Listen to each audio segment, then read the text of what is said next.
Assalamualaikum guys. Itu adalah pokok mahkota dewa. Saya ambil dari depan dan letak belakang.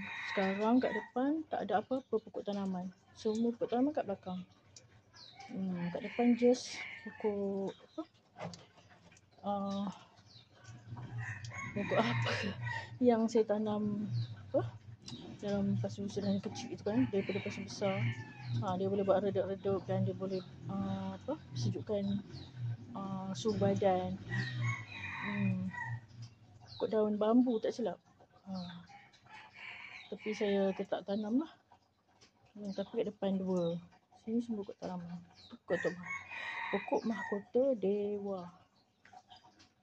Saya saja tanam je sebab mana dah tahu kan. Saya saja tanam. Okay guys. Kat rumah mak banyak ni.